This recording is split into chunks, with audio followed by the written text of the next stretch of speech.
Wonderful. So, good afternoon. We're delighted to have you all here, especially knowing we're the last thing between you and lunch. So, thanks for spending this last hour with us.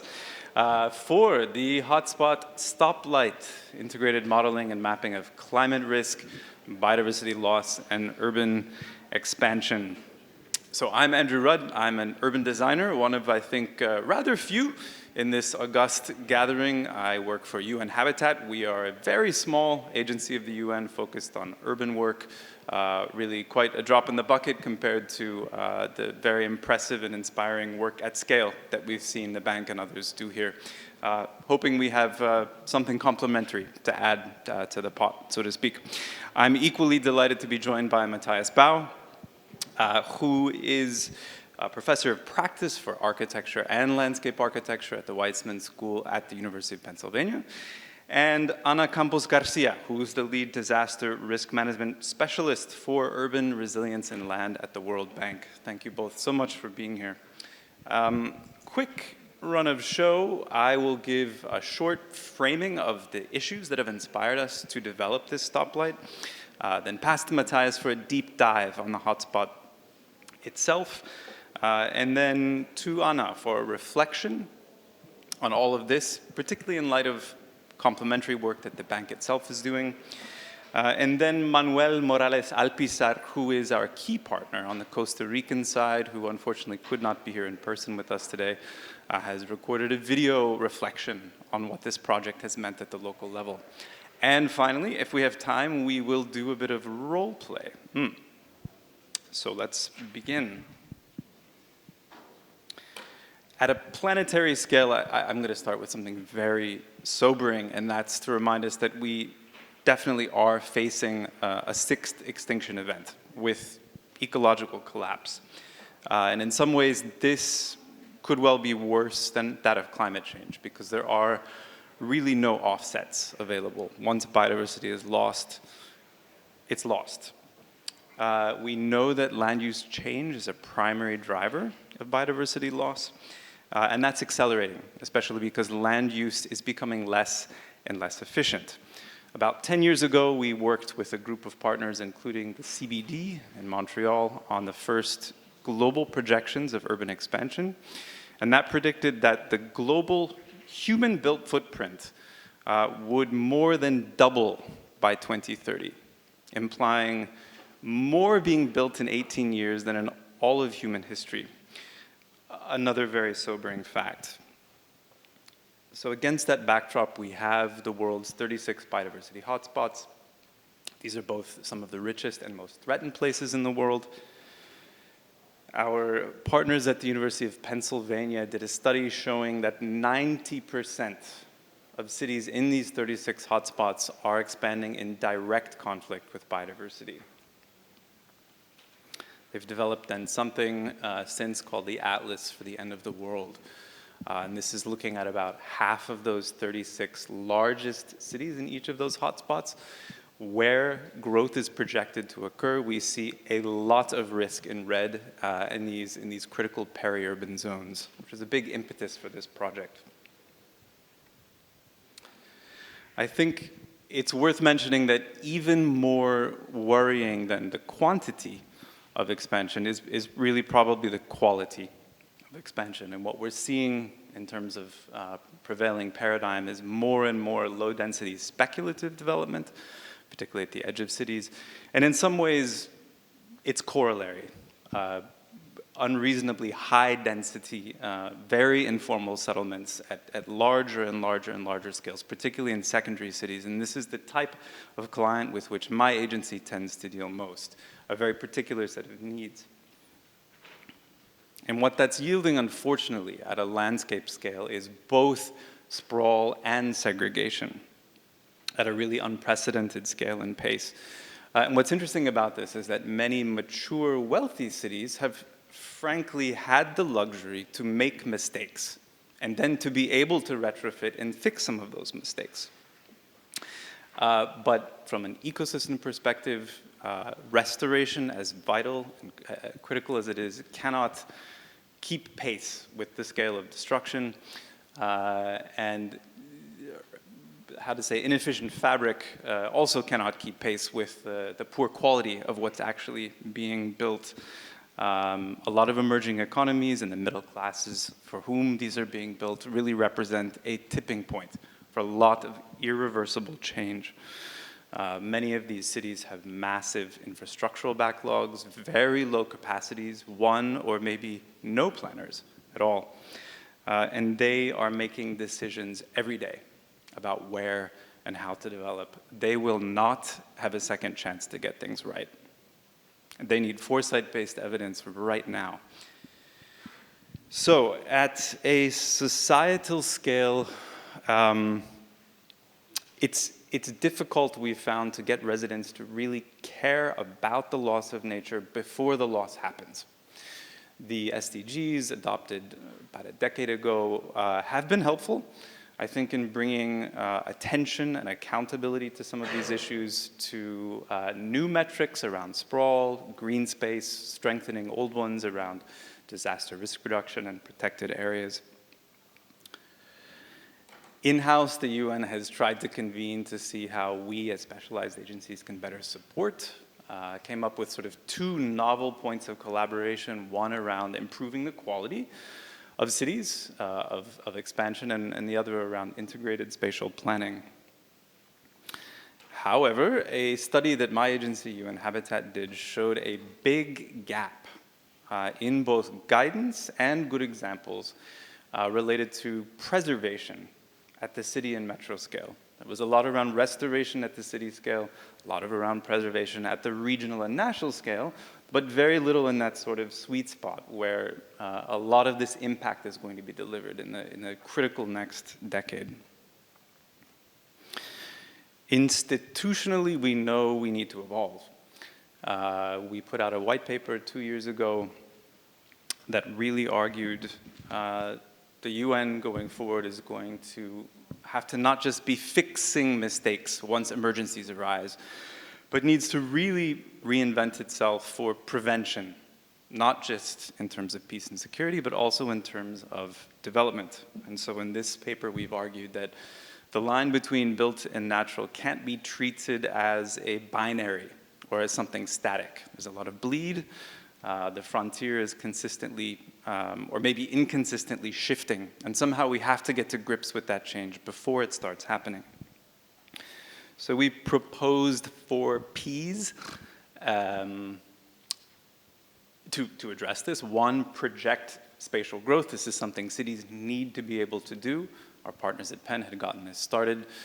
2, they need to be able to predict where land use conflict is most likely to happen. 3, to prioritize where to develop, which places portend the least harm and yet have the most suitability for human purposes. And then ultimately, and fourthly, to prevent replication of mistakes before they happen, because we won't be able to fix many of these in the near future. Then with our partners at University of Pennsylvania and funding from Swedish SIDA, we tried to put all of this together, layering these 3 projections into a unified map, which we did very early versions of in 3 LDCs. This is in Honiara and Solomons, Morondava in Madagascar, and Lilongwe in Malawi. And this was really the first map we generated based on open source data, which at a very rough scale, Matthias is going to go much more deeply into the refined product in about a minute. But it begins to show really where the highest risk for biodiversity is forecast to 2050 in red at the edge, and the highest risks from climate in purple more toward the center. And this was the first very crude stoplight that we produced, what we're now calling a hotspot stoplight, which is really showing no-go areas in red, proceed with caution in yellow, and areas encouraging in green, something that Ross Eisenberg, I think, much more elegantly yesterday explained as restricting, conditioning, and promoting. So really, at the end of this, our conceptual aim is to be able to provide a foresight-based evidence base so that these smaller, poorly capacitated, really fast-growing cities can make these on-the-spot decisions along a spectrum of activities from creation all the way through to preservation, appropriate to the kind of urban transect, from the core where we needed a lot more retrofits to the periphery where we need a hell of a lot more preservation and conservation. We presented this at COP15 of the CBD, which of course adopted the Global Biodiversity Framework very excitingly with 2 complementary targets quite germane to all of this. One on increasing quantity and quality of green space within cities, that's actually target 12. And then another target 1, which is looking at spatial planning much more broadly in a complementary way. And then very pleased to say that with the support of the governments of Costa Rica and Colombia, we have the UN's first resolution on urban biodiversity, and that tasks me and my colleagues and all of us at Habitat to produce innovative tools and to provide assistance to interested countries, such as Costa Rica, with whom we're working. And this really resulted in the Hotspot Stoplight, the tool, which I will now pass off to Matthias to talk about how it works and what we've learned from it. Thanks very much. Thank you, Andrew. And so after that first iteration, we spent the last year in sort of developing that tool a bit further. And the idea of the tool is to really use simple, publicly available data sets to map and project into the future climate risk, biodiversity risk, and urbanization risk, and to see where there are overlays. And to do that in such a way that it can be accessed and is affordable, or essentially, in an ideal way, world free for use for all those thousands of smaller cities in low and middle income countries. And for us to be involved as the University of Pennsylvania, it seems to be work that is very logical within our history, right? We are the university and the program in which Ian McHarg, the professor who wrote the book Design with Nature, has sort of set up the idea of suitability analysis, the idea of layering information at a regional scale so you can get a systemic approach, and that has basically become the precursor of GIS, which of course our university has also sort of played a role in. And so for us it was really interesting to bring that work to a sort of more global scale through the collaboration with UN Habitat.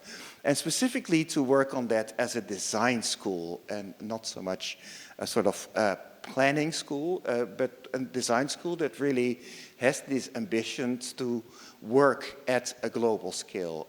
If man is messing up the earth at a global scale in the Anthropocene, landscape architects also need to start thinking about our practice at a global scale. So we developed a team from people from urban planning, landscape architecture, the spatial analytics, with whom we have been spending the last year coding. So this is an image that tries to sort of summarize the challenge, right? Low and middle income countries are home to much of the world's biodiversity and remnant habitat, but we're also expecting the largest rates of population growth, and all of that is going to be impacted by an accelerating climate crisis.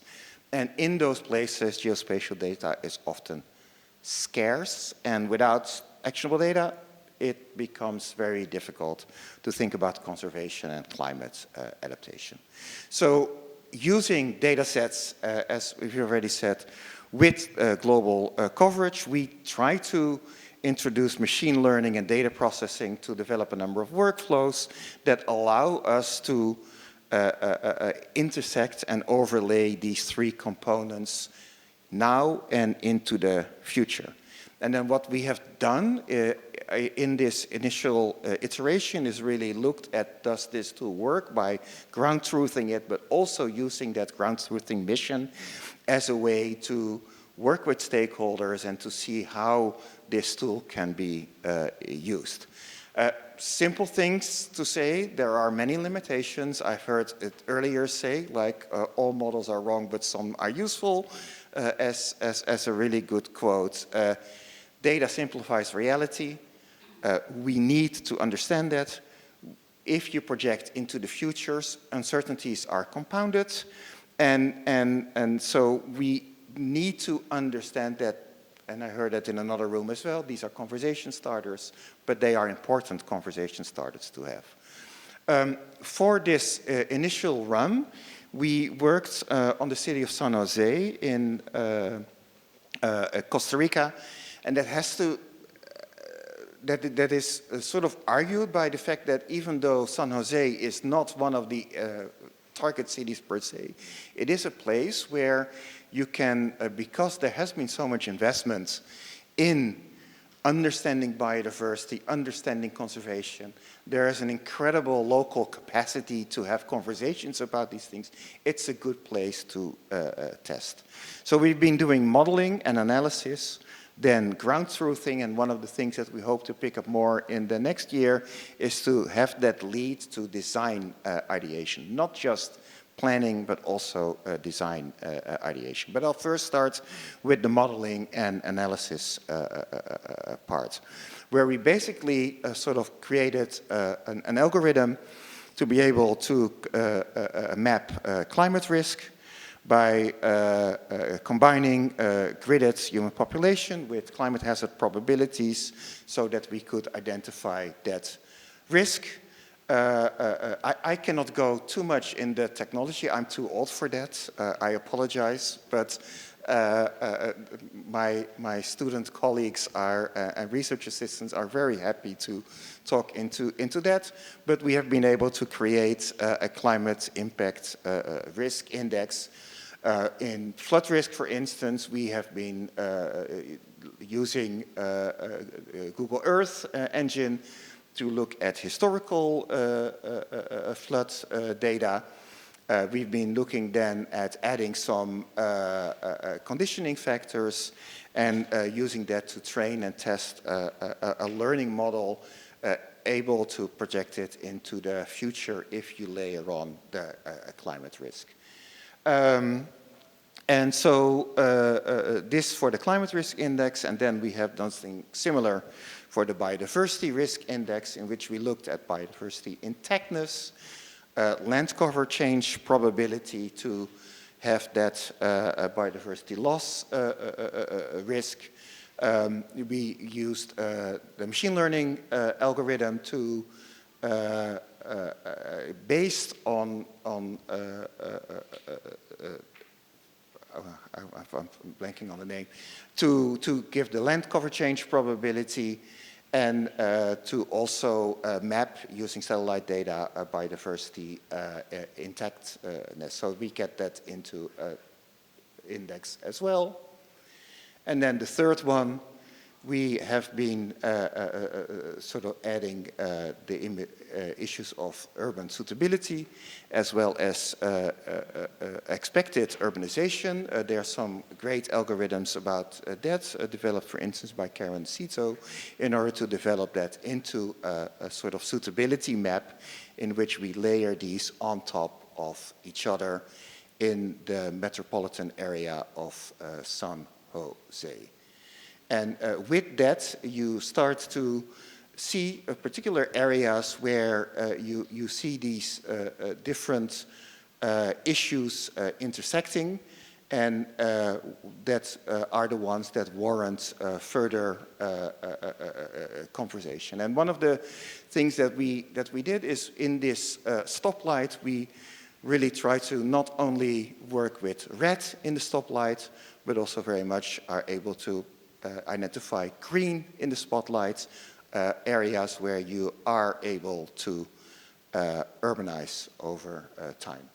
And then in the ground truthing, we selected a number of municipalities to talk this through and to look locally at what is happening, mapped the various types that we could generate from this analysis areas suitable for densification, suitable for infill development, areas suitable for urban expansion, areas where we think nature-based solutions are opportune, and areas where conservation or restoration, for instance, to create corridors and connectivity are at stake.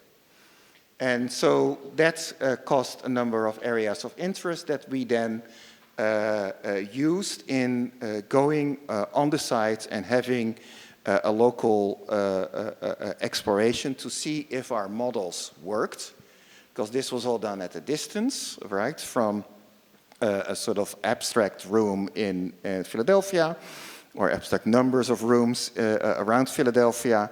And we wanted to sort of figure out, is this actually working, not only based on the models that the folks in Costa Rica have, but also when walking around in those areas. And then after that, we perform an open space assessment with the UN Habitat's open space team to look at those opportunities further.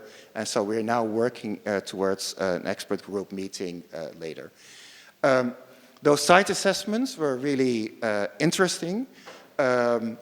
We discovered that to a general extent, the model works, but they also really allowed us to have a sort of dialogue about what we saw, but also about what we can do with local stakeholders, supported by a questionnaire.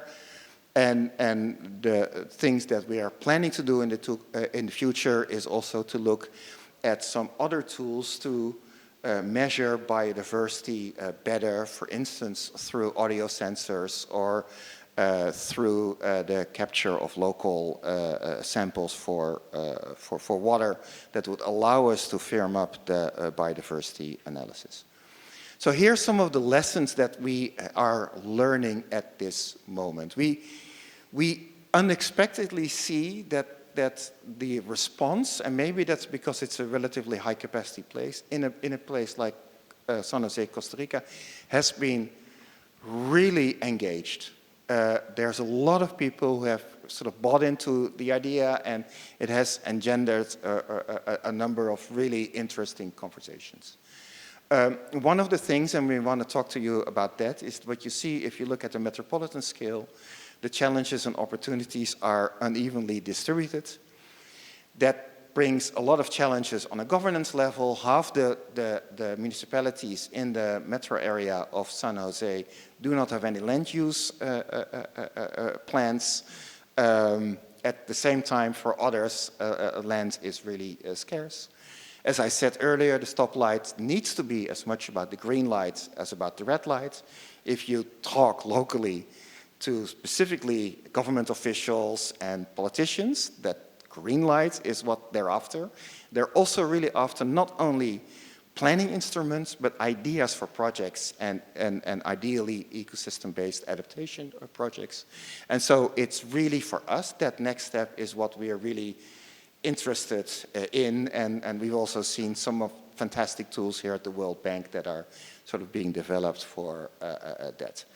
I think I'll leave it at that. We hope to maybe come back in 2 years and to have made this step about the sort of design ideation, because we feel that using this to create an initial project, the very first steps of a project pipeline could be very promising, but that's still something that we are not ready for.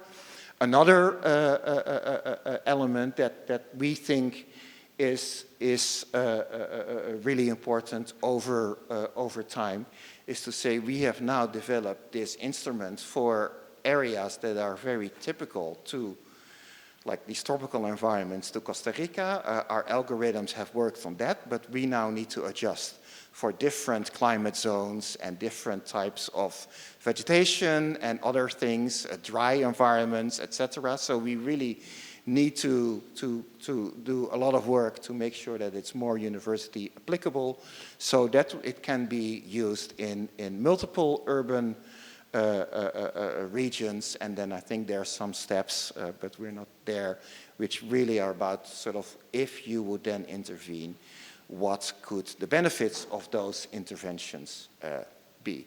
It's been wonderful to be here at Understanding Risk, because you're doing all this stuff way better than we do, but we really love it to pick your brain and to see how we can continue with this work. We can share all the data sources. They are open. They have the protocols that you can use. I saw a fantastic presentation yesterday about the nature-based solution opportunity scan. I think comparing notes at some moment would be super. I will leave it here and maybe give the floor to Anna to sort of reflect a bit about what this could potentially mean within the context of all the fantastic work that you're doing. Thank you so much.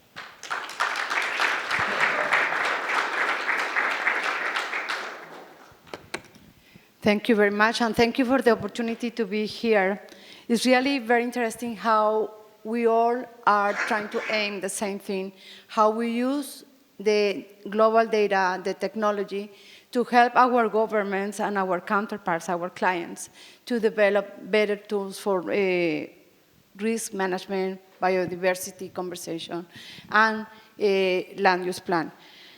I wanted to reflect a little bit on the tools and the approach that the bank has been developing, and probably you have seen also in the other rooms, like the nature-based opportunities scan, how they are using global data to identify the areas that have to be protected and that can be an opportunity to be developed, to develop nature-based solutions to reduce the different risks. How we have the city scans also that are integrating different elements for climate adaptation, climate mitigation, and risk reduction to create awareness, and how we use that global data and those entry instruments to create a dialogue with our clients to engage in a further detailed engagements for the investments and for the land use planning.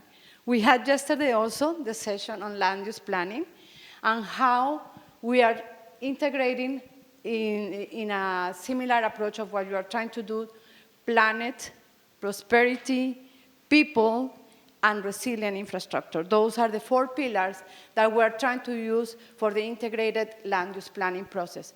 How we go from this global data approach to an intermediate or more local level data approach, really to conduct those risk-sensitive land use planning exercises. You had different languages, but also you mentioned it, the similar approaches on how we are trying to promote, control, and incentivize the development in the different areas using the different instruments that land use planning process have. So that also, there is a lot of similarities in relation to this. One thing that I want to reflect based on our experiences in the countries, it's very important to review what are the policies and the regulations that exist at the national level for the land use planning process. Because I had the experience of trying to go with some of these tools to the government on help them how to incorporate risk in the land use plans when I find that they don't have a physical or land use plan regulation process. Or where they have a land use plan regulation process, but there is nothing in that regulation that says that biodiversity and risk reduction has to be incorporated, and the physical plan is more seen as a process of developing the physical infrastructure, but not incorporating all those criteria. So from the bank perspective, some of the elements that we are trying to do is work also at the national level on how we influence those policies. The second element is how land use plan complements with development planning. And land use planning process has to be a long-term process. It has to go beyond the terms of the mayors. It has to be 3 or 4 periods of a major government, no? So covering what 3 or 4 mayors are going to do, or even longer term in the future. So that short-term vision of the government side versus the long-term vision that we're trying to promote from the planning perspective. And I can tell you about the experience from Colombia specifically. The land use plans were developed for 3 governmental periods and were mandated that the development plans that each mayor comes with to implement in each government have to be kind of linked to that territorial planning process. So in that sense, there are conditions that make them adjust to that long-term vision. Otherwise, every mayor is going to come and change the land use plan to adapt it to the government program. So that's another aspect important of simplicity versus complexity. We are talking about, a city is a combination of a lot of variables and a lot of complexities that we have to think, but how simple these plans can be done and how complex they can be done depends a lot also on the size of the city.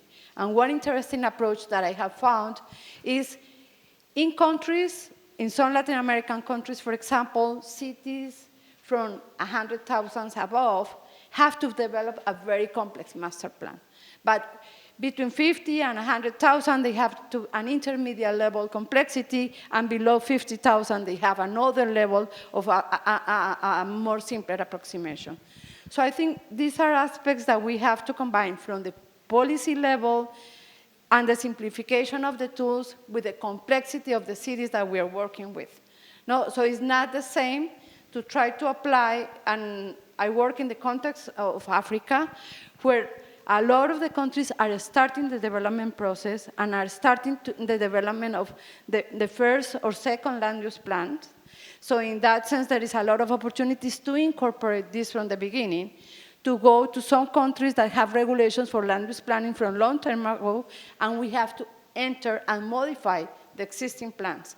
So in those countries, we need a more detailed, more complex approach, and a very localized information, because the global data is not going to be able to give us the resolution that we have. So I think those are some of the elements that I wanted to bring: the importance of combining regulation with the implementation at the local level, how we can inform those processes depending on the size and the information availability of the countries, and the type of decisions we can take depending on those contexts. Thank you very much.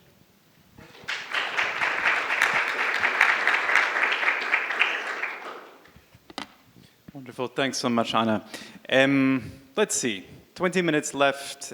We have a very short video from our partner in Ministry of Housing and Human Settlements in Costa Rica. If that's available and queued, could we?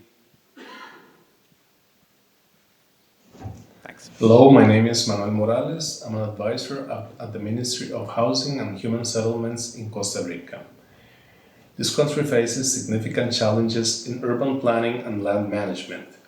Even though 27% of the country's natural habitat is protected, still less than half of its land is covered by regulatory plans, and where such instruments exist, we still have work to do in terms of providing them with a more strategic vision and means of enforcement towards its effective implementation.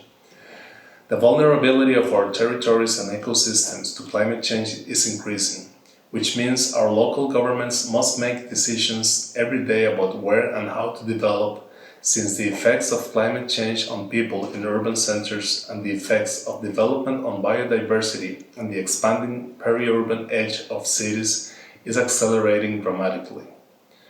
Following the adoption of Global Biodiversity Framework, Costa Rica and Colombia co-championed a first-ever UN resolution on biodiverse and resilient cities, which calls for the production of an innovative toolkit and provision of technical advisory services to interested governments. UN Habitat, the University of Pennsylvania, and the Ministries of Housing and Human Settlements, Environment and Energy, and External Relations of Costa Rica are now undertaking the project Cities and Nature, planning for the future along a spectrum of ecological preservation, conservation, restoration, and creation. Its cutting-edge risk mapping methodology is now being applied to the greater metropolitan area of San Jose for refinement.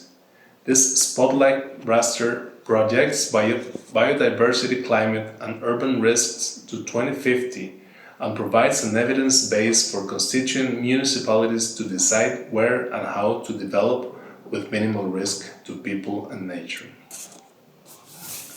This tool is important for Costa Rica as it is for expanding cities worldwide, especially those that are expanding in close tension with biodiversity hotspots. It opens conversations on preventing potential degradation in the peri-urban edges by discussing densities and containing urban sprawl to prevent encroachment and by introducing strategies for the implementation of nature-based solutions for ecosystem restoration. Costa Rica is proud to have championed this UN resolution and is committed to continue collaborating with UN Habitat and all stakeholders interested in joining efforts for the promotion of the conservation and restoration of biodiversity in urban areas. This in addition to the efforts that the local housing sector has been making in terms of improving land use, urban planning, and access to suitable habitats, such as the Guide for the Integration of Disaster Risk and Climate Change Action in Cantonal Regulatory Plans, and the Strategy for Comprehensive Neighborhood Improvement, among other instruments, initiatives, and actions. We hope this session will be engaging for all participants and will serve to generate initiatives and further synergies around our joint work. Thank you very much.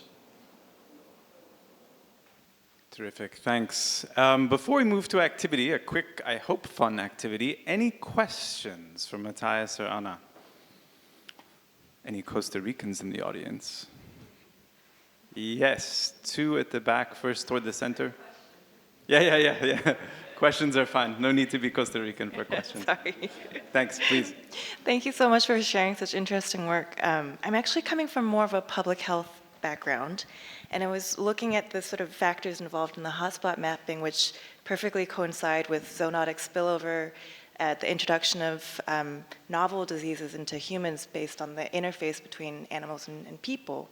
And I was wondering if this work has been applied in that kind of One Health or human health perspective, because it feels like really ripe for that kind of co-interaction.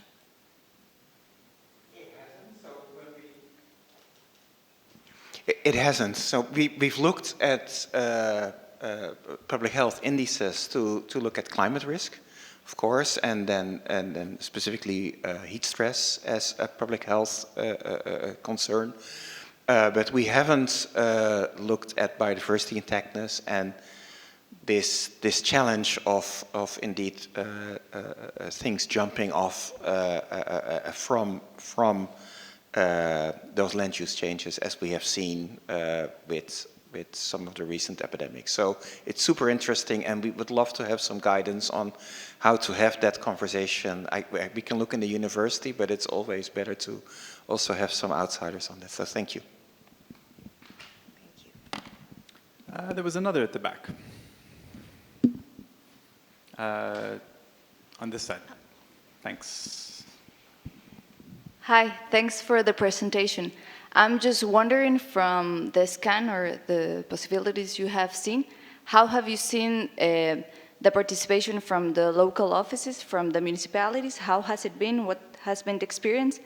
And have you guys involved, like, or are you thinking of involving, like, this, ¿cómo se dice? Ciencia ciudadana.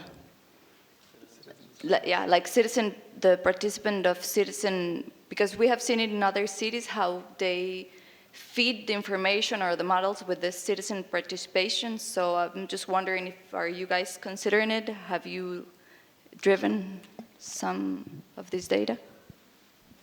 Thanks, both great questions. Participation and interest from municipalities has been highly variable. So we chose 7 out of 35 or so in a very fragmented metropolitan region because of their highest risk, as in a way projected by the algorithm. It's hard to say why some immediately jumped on board and joined us on the ground truthing. I think in some cases it's municipalities who didn't yet have a plan but know they need one, and the additional support can be helpful. We'll go back again next month and do deeper outreach to directors of planning in each of the 7. And I think we'll know more then about the depth and the kind of legs of the work to catalyze these kinds of conversations about the trade-offs involved in the different places. Citizen science, the July mission will bring in our public space team, which has a much more tested assessment, a citywide public space assessment. So what they do is literally,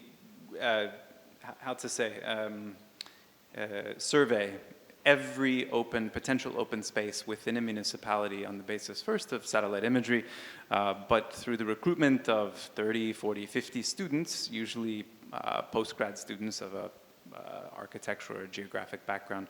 They use a Kobo toolbox-based mobile app to geolocate every open space and then deliver, Matthias talked a little bit about this, a qualitative survey of users in the spaces to ascertain ownership, occupancy, perceptions of safety, of amenity, and we're excited to be adding a biodiversity layer this time around, which will look at some vegetative characteristics, but pull in some of the more novel measuring techniques that Matthias talked about, the passive audio capture and the water DNA kits. So yes, and hopefully more as of next month. Work in progress. Thanks. Anything else? No. Let's play a quick game then. A very quick one. There is one more. Yes, please. First of all, thank you for a great presentation. It was so interesting to see how you approached those global risks that we all are facing.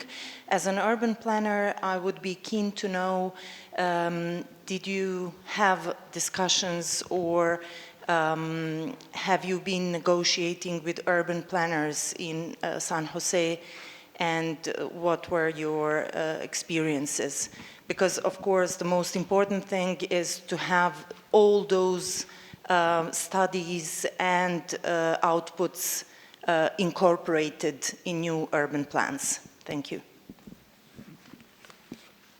And thank you for that question. That is really an ongoing process. We've had urban planners come with us when we drove through the city, visited sites, did the ground truth thing, tried to understand if what we mapped and what we saw was actually there. But with that, we also learned, and I think that's where the little exercise comes from, a real discrepancy in the availability of tools between different urban planners in different municipalities. And that is, and I think Anna talked about that as well. And we really feel that if you want to think, like there's always this scalar issue, right? For biodiversity intactness, you need to look at the larger scale. So you need to look also at the scale of the metropolitan area, or even more, the resource shed of a particular city, and figuring out how now to work in this multi-scalar way with urban planners who have these different sets of instruments is something that we hope to, well, maybe test with you now, but really hope to work through when we go on our next mission there, because that is, I think, going to be critical for success and adoption. And I think that's a unique opportunity to bring the environmental agencies, the regional planners, with the local planners, because there has been a big debate on the basin level planning, on the biodiversity planning versus the city level planning, and how those instruments can be combined. So it would be good to understand the Costa Rican context and how they can bring how you can bring them together in the conversation. I mean, and I think that's really what we're after, right? Like the reason we are so interested in this project is we saw how climate risk and biodiversity risk were when we started these separate conversations. Urbanization risk is also like these areas, specifically within the UN, are sort of in separate worlds. And then we also, so we said we need to start linking those and creating the understanding that these things are intrinsically connected. And I think as we have developed this tool, this sort of multi-scalar thing becomes then another challenge for connectivity, but also equally critical in order to do this work in an integrated way. Given the time, I think rather than a role play, and in response to this latest round of comments, I'm just going to present the two situations that I think in a way exemplify some of the challenges and tensions between different municipalities. And we'll see if it prompts any further questions in the last 5 minutes or so. Lunch, huh? You saw through the sort of draft stoplight that their risks are very concentrated and differentiated in different parts. So to the extreme periphery, as you can see here in the west, the red indicates a very high risk of biodiversity loss. In the city center, San Jose proper, high levels of purple, risks of effects of climate change, flooding, extreme heat, etc. So we've put up here two very different municipalities, Atenas at the extreme west, San Jose in the center itself, and wanted to propose to you the differentiated challenges and opportunities in both to see if that would prompt really any reflection about how some kind of collaboration might be forged between the two. So I'll just present this and see what comes up from all of you. On the left with Atenas, we have a very high risk of biodiversity loss, but it's not immediately obvious. It's a very, very green place. The risks are very hidden. The town prides itself on having so-called perfect climate. It's very cool. It's also very attractive to retirees, expats, leapfrog-gated speculative compounds. And because global coffee prices have plummeted, it's not so profitable to farm, which means it's very tempting to sell and to subdivide. And we also have a group of topographers who make their money off of commissions from subdivision, and they have lobbied very hard against any plan for this municipality. So those are the set of challenges for Atenas. In the center is, of course, San Jose proper. They've got a plan, but their challenges are really around high risks, as we've said, of climate change, flooding, heat. They have very high ground coverage, very high imperviousness of surfaces, low densities with very high ground coverage, very little green space, certainly insufficient public transit, which leads to high car usership, congestion, poor air quality, etc. So in some ways, we have very different but potentially complementary opportunities for both. If we look at the kind of selective opportunities for densification and for pocket parks, restoration of green riparian corridors in San Jose, and then think about preservation of larger green patches, we also need to think about how, I think, to incentivize preservation, particularly in a place like Atenas, because the last thing they want, of course, is to forfeit investment. Why take on, for the greater good, the burden, so to speak, of preserving land if it means it's not coming in? So with that, and you see the different types of interventions we're proposing, any reflections from anyone here on how some kind of intermunicipal collaboration might be promoted, or any further thoughts on pluses and minuses either way?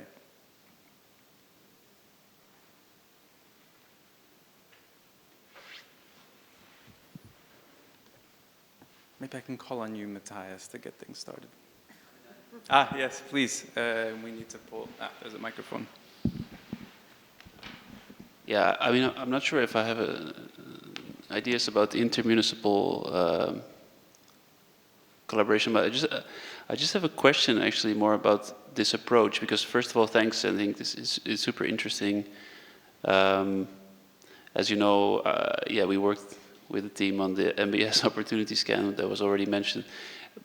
What I find interesting about this approach is the urban design angle, but I just have a bit of a question about how you approach the biodiversity risk in link to those zones for investigation or linked to those solutions. So I was thinking, when I saw this, I was thinking about, I don't know, in like land use science and ecology, you have this land sharing, land sparing debate, right? So like, you know, should you preserve all nature in one place, or should you like achieve some sort of mixed use landscape where everything can thrive or something? So I wonder how, I'm just trying to understand a little bit how you look at biodiversity in the sort of denser urban areas in this approach, and how you prioritize between sort of urban expansion and sort of densification from a biodiversity point of view. That was my question.